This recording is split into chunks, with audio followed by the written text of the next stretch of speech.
Today I'll be discussing narcissistic abuse, a consciousness of selfishness and apathy.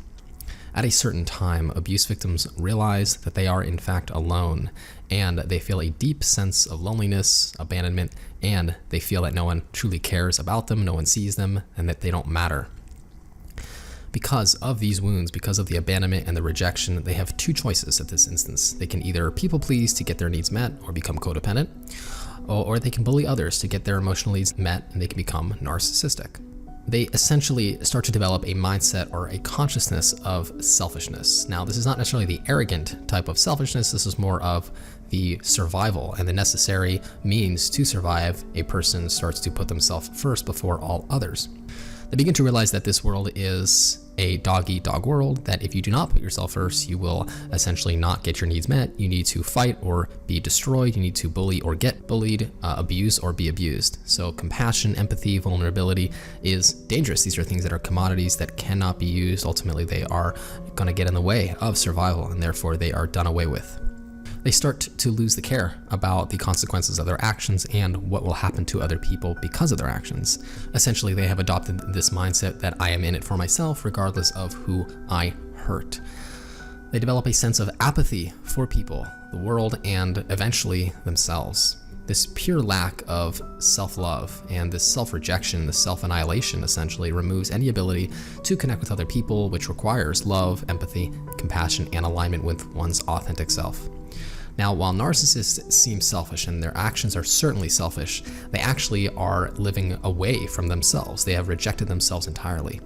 They are certainly selfish, not questioning that, but they are out of touch with themselves. So anything that is done is really with the intention to soothe, to really self-destruct and avoid oneself. As we know, our state of consciousness creates our reality. Our intention creates our reality. So with a consciousness of apathy, it leads to a reality that collapses, the collapsing of the self and the collapsing of one's relationships in one's life. The way I see it is the world is at a threshold of this impossibly low state of consciousness, the consciousness of apathy. This is why I believe personally that suicide is at an all-time high. When there is a consciousness, a general consciousness of apathy, there can be no trust, no vulnerability, no connection, which really leads to a total collapse and breakdown of society. It's essentially the consciousness of fear and the consciousness of giving up or quitting. It's essentially a learned helplessness that is really the nail in the coffin for any growth, any expansion, and therefore any love or connection that might take place.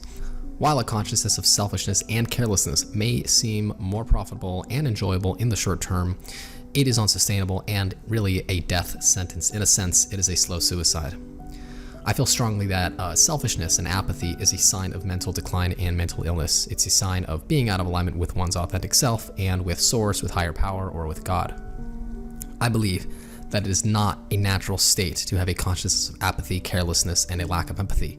It is learned through repeated exposure to people who lack that empathy, care, compassion, lack a conscience, and have no regard for the consequences of their actions. When someone is selfish, they are coming from the consciousness of selfishness. They are ego identified. They see themselves as separate from the world and from others, which really leads to the aforementioned human disconnect. It's when we are disconnected, we start to lose hope.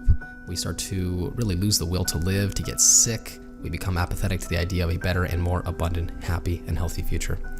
I want to finish off with one of my favorite quotes. This is from Hillel the Elder. He says, "If I am not for myself, who will be? And being only for myself, who am I?" The way I interpret this quote is, if you are selfish, really, what is the purpose of life? If we are all living for ourselves, then what is the purpose? The way I see it is we are here to connect, to give love and receive love. Without this purpose, we become apathetic to life and to the struggle of other people. We don't care, and as a result, we lose touch with the purpose of our creation, which I believe is to connect and grow into our full potential. If this podcast resonated with you, if you are finding yourself in despair, apathetic, and without the desire or the will to move on, if you're feeling suicidal, if you're feeling like life has no meaning, please understand that narcissistic abuse most certainly causes people to feel apathetic, to want to end their life, and ultimately adopt this very consciousness of selfishness and apathy. Healing is so much more than possible. We must heal. We must become our authentic self. We must adopt a consciousness of love, of care, of connection, of empathy, And ultimately, this is really what healing is. This is what mental health looks like. It is such an honor to bring you this information today.